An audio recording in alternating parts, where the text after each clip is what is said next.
Hello viewers, నేను doctor Mounika 49 hospital LB Nagar బ్రాంచ్లో fertility కన్సల్టెంట్గా work చేస్తున్నానండి. ఈరోజు మనము ఫస్ట్ టైం ఐవీఎఫ్ సక్సెస్ దీని గురించి మాట్లాడదాం. ప్రతి ఒక్కరు కావాల్సింది ఇదే అండి, అది పేషెంట్కి కావచ్చు, డాక్టర్కి కావచ్చు. ఐవీఎఫ్ ట్రీట్మెంట్లో ఫస్ట్ అటెంప్ట్లోనే సక్సెస్ అచీవ్ చేయాలన్నది ఎవ్రీబడీస్ డ్రీమ్. ఎన్నో ఇయర్స్గా రీసెర్చ్ కావచ్చు, మనం చేసే various changes in or clinical practice కావచ్చు, అన్నీ కూడా ఎయిమింగ్ ఏంటి అంటే దీని గురించే. ఎలా మనం ఇంప్రూవ్ చేయొచ్చు అంటే ఓవర్ టైం కొన్ని ఫ్యాక్టర్స్ డిటర్మిన్ చేశారు. దీనివల్ల మనము సక్సెస్ రేట్స్ ఇంప్రూవ్ చేయొచ్చు, లేదా వీటిల్లో మనం ఏమన్నా ఫాల్ట్ చేస్తే మనకు నెగిటివ్గా ఇంపాక్ట్ కూడా పడవచ్చు అనమాట అవుట్కమ్ మీద. దాంట్లో మనం బిగినింగ్ పేషెంట్ క్యారెక్టరిస్టిక్స్ నుంచి స్టార్ట్ చేద్దాం. నువ్వు ఎవరైతే పేషెంట్ ఐవీఎఫ్ ట్రీట్మెంట్కి వెళ్తున్నారో లేడీ, తన ఏజ్ ఏంటి, తన బాడీ మాస్ ఇండెక్స్ అంటే వెయిట్ ఏంటి. నువ్వు ఈ వెయిట్ హైట్ నుంచి క్యాల్కులేట్ అయ్యే body mass index is very important. Age ఎలా ఇంపాక్ట్ చేస్తుంది ఐవీఎఫ్ అవుట్కమ్ అంటే, ఏజ్ ఎక్కువ అయ్యే కొద్దీ, ఎస్పెషలీ 35 ఇయర్స్ మీద వెళ్ళే కొద్దీ ఓల్డర్ ఎగ్స్ వస్తూ ఉంటాయి. కాబట్టి వాటిలో ఉన్న జెనెటిక్ మెటీరియల్, జన్యు పరంగా వచ్చే ప్రాబ్లమ్స్ ఏవైతే ఉన్నాయో, స్టిక్కీ జెనెటిక్ మెటీరియల్ వల్ల అబ్నార్మల్ ఎంబ్రియోస్ ఫామ్ అయ్యి ప్రెగ్నెన్సీ రేట్స్ లేదా సక్సెస్ రేట్స్ బాగా డిమినిష్ అవ్వచ్చు. Next BMI. ఎవరైతే ఓవర్ వెయిట్ ఉన్నారో లేదా ఒబీస్ ఉన్నారో, ఇటువంటి విమెన్లో సెంట్రల్ అబ్డామిన్ బాడీలో ఫ్యాట్ ఎక్కువగా ఉంటుంది. పొట్ట రీజన్లో ఎక్కువగా ఫ్యాట్ ఉన్నప్పుడు మనం ఇంజెక్షన్స్ ఐవీఎఫ్లో పొట్టకి ఇస్తాం కాబట్టి అక్కడ majority of the drug fat రీజన్లో ట్రాప్ అయిపోయి అడిక్వేట్ డోస్ ఓవరీలో ఎగ్స్ని రీచ్ అవ్వలేకపోవడం, అందుకని రెస్పాన్స్ సరిగ్గా లేకపోవడం కూడా జరగచ్చు. Now coming to the treatment side. Now treatment side వస్తే, టు ఇంప్రూవ్ సక్సెస్ రేట్స్ ఐవీఎఫ్లో వర్క్ అన్నది ట్రీట్మెంట్ స్టార్ట్ అయ్యే ముందే మొదలవుతుంది. ఐవీఎఫ్ ట్రీట్మెంట్ ఇంజెక్షన్స్ మొదలయ్యేది పీరియడ్ 2వ రోజు లేదా 3వ రోజు. కానీ దానికి ముందే ప్రీ ట్రీట్మెంట్ అని కొంతమంది పెడతారనమాట డాక్టర్స్. ఈ ప్రీ ట్రీట్మెంట్ అనేది ప్రీవియస్ మంత్ లాస్ట్ 1 వీక్లో ట్యాబ్లెట్స్ ఇస్తాం. ఏం చేస్తుంది ఈ ప్రీ ట్రీట్మెంట్ అంటే, మనం ట్రీట్మెంట్ మొదలు పెట్టేటప్పుడు ఎగ్స్ అన్నీ కూడా సమానంగా సైజెస్ ఉండేటట్టు, సింక్రోనస్ కొహార్ట్ అంటారు, అలా ఉండేటట్టు చూసుకుంటుంది. ఇలా చూసుకున్నప్పుడు ఏమవుతుందంటే, మనం ఐవీఎఫ్లో ఎగ్స్ ఈల్డ్ మనము ఇంప్రూవ్ చేయొచ్చు. ఎందుకంటే కొన్ని ఎక్కువ పెద్ద సైజెస్ ఉండి కొన్ని చిన్నగా ఉన్నాయి అనుకోండి, ఇవి మాత్రమే పెరిగి ఇవి చిన్నవి మిగిలిపోతాయి అనమాట. అదే అన్నీ సమానంగా ఉన్నాయి అంటే ప్రతి ఫాలికల్ నుంచి మనము ఎగ్ అనేది ఎక్స్ట్రాక్ట్ చేసుకోవచ్చు. నంబర్ ఆఫ్ ఎగ్స్ అన్నవి మనకు ఎక్కువగా వస్తాయి ప్రీ ట్రీట్మెంట్ ద్వారా. This is one. నెక్స్ట్ వచ్చేసి appropriate dosing is very important అండి. రకరకాల ఇంజెక్షన్స్ ఉంటాయి, డోసేజెస్ వేరుగా ఉంటాయి. అందరికీ సేమ్ ఇంజెక్షన్ సేమ్ డోస్ అనేది జరగదు. It is an individualized customized treatment అనమాట ఐవీఎఫ్ అనేది. మీ ఏజ్ ఏంటి, మీ ఎగ్ నంబర్స్ ఎలా ఉన్నాయి, మీ వెయిట్ ఎలా ఉంది, ఇంతకుముందు ఐవీఎఫ్ ట్రీట్మెంట్ జరిగి ఉంటే దాంట్లో డోసింగ్ ఎలా ఉండే, దాని అవుట్కమ్ ఎలా ఉండే, దానికి భిన్నంగా మనం ఏమైనా మార్పులు చేయాలా, ఇవన్నీ చూసుకున్న తర్వాతనే డోస్ అనేది డిసైడ్ అవుతుంది. ఎవ్రీడే ఇంజెక్షన్స్ అంతా మంచిగానే ప్రోగ్రెస్ అయ్యి పికప్ జరిగింది, ఎగ్స్ తీశారు, హస్బెండ్ కనాల్ వేసి ఎంబ్రియోస్ కూడా తయారయ్యాయి. Now coming to transfer. ట్రాన్స్ఫర్కి వెళ్ళినప్పుడు ఫ్రెష్ ట్రాన్స్ఫర్ వెళ్ళొచ్చు, లేదా ఫ్రోజన్ ఎంబ్రియో ట్రాన్స్ఫర్ అంటారు. ఫ్రెష్ ట్రాన్స్ఫర్ ఏమవుతుందంటే, మనం ఎంబ్రియోస్ అదే మంత్ పికప్ అయిన అదే నెలలో ట్రాన్స్ఫర్ చేసుకుంటారు.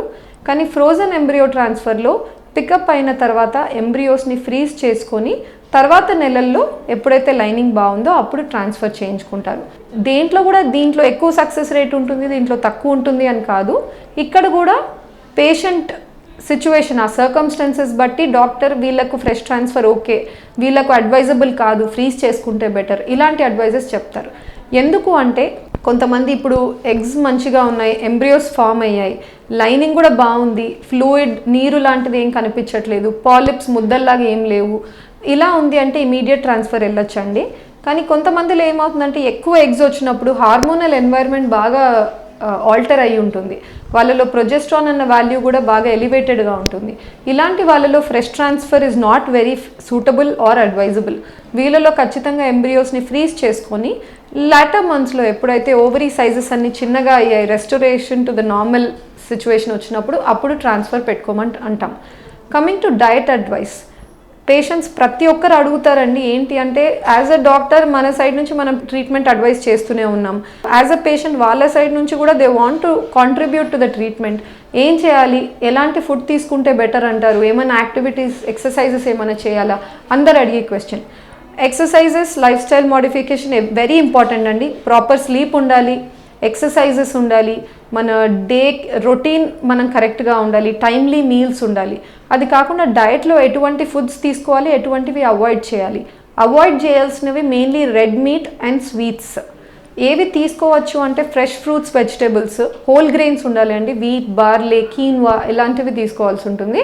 అండ్ అవి కాకుండా ఫిష్ కూడా, చాలామంది ఫిష్ మంచిది కాదు కదా, వేడి కదా అని అంటారు. బట్ యాక్చువల్లీ ఈ ఫిష్ ఇస్ వెరీ గుడ్ అండి. ఫిష్ అట్లీస్ట్ ట్వైస్ అ వీక్ తీసుకుంటే ఇట్ బి వెరీ హెల్ప్ఫుల్. ఎందుకంటే బాడీలో యాంటీ ఆక్సిడెంట్ లెవెల్స్ ఇంప్రూవ్ అవుతాయి. ఎగ్ క్వాలిటీని కూడా గ్రేట్లీ ఆగ్మెంట్ చేస్తుంది. దీనివల్ల ఇండైరెక్ట్గా మనకు ఐవీఎఫ్ సక్సెస్ రేట్స్ ఇంప్రూవ్ అవుతాయి. Last coming to uterus evaluation, lining. నా గర్భసంచి పొర ఇంపార్టెంట్ అనమాట. ఎంబ్రియోస్ ఎంత బాగున్నా మనం ట్రాన్స్ఫర్ చేసిన తర్వాత గర్భసంచి పొర సూటబుల్గా ఉంది అంటేనే ఎంబ్రియో వెళ్ళి అతుక్కుంటుంది, అంటే ఇంప్లాంటేషన్ అనేది మనకు సక్సెస్ఫుల్ అవుతుంది. ఇది అసెస్ చేసుకోవాలి అంటే స్కాన్స్ ఒక్కటే కాకుండా డీటెయిల్డ్ ఎవాల్యుయేషన్ కొన్ని ఉంటాయి. దాంట్లో one of it is being hysteroscopy.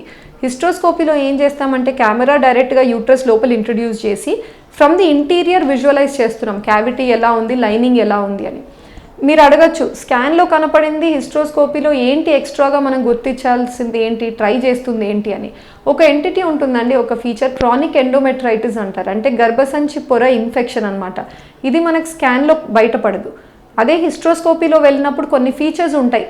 అవి స్ట్రోమల్ ఎడిమా అంటాం, అంటే లైనింగ్లో ఇన్ఫ్లమేషన్ కావచ్చు, లేదా ఫోకల్ లేదా డిఫ్యూజ్ ఏరియాస్లో హైపరీమియా, బాగా రెడ్డిష్ డిస్కలరేషన్ కనిపించడము, మైక్రో పాలిప్స్ అంటే 1 మిల్లీమీటర్ కంటే కూడా చిన్న సైజ్ పాలిప్స్ ముద్దల్లాగా గర్భసంచి పొరకు ఉండడం. ఇలాంటి ఫీచర్స్ కెమెరా వేసి లోపల చూసినప్పుడు కనపడితే లేడీకి క్రానిక్ ఎండోమెట్రైటిస్ ఉంది అని డయాగ్నోజ్ అవుతుంది. డయాగ్నోజ్ అయిన వాళ్ళలో ఇమీడియట్ ట్రాన్స్ఫర్ చేయకుండా ఒక కోర్స్ ఆఫ్ యాంటీబయాటిక్స్ పెట్టుకొని ఆ తర్వాత లాటర్ మంత్స్లో ట్రాన్స్ఫర్ అనేది జరుగుతుంది. ఇలా చేయడం ద్వారా ఇంప్లాంటేషన్ రేట్స్ లేదా పాజిటివ్ రేట్స్, మన సక్సెస్ రేట్స్ అనేవి ఇంప్రూవ్ చేయగలుగుతున్నాం. ఇలా ఎవ్రీ స్టెప్ ఆఫ్ ఐవీఎఫ్ ప్రొసీజర్లో ఎన్నో ఫీచర్స్ ఉంటాయి. అవన్నీ ఆప్టిమమ్గా కరెక్ట్గా if everything falls in to place, maximum మనం ప్రామిస్ చేసే సక్సెస్ రేట్ ఐవీఎఫ్లో ఏదైతే ఉందో అది మనం అటైన్ చేయగలం. Thank you.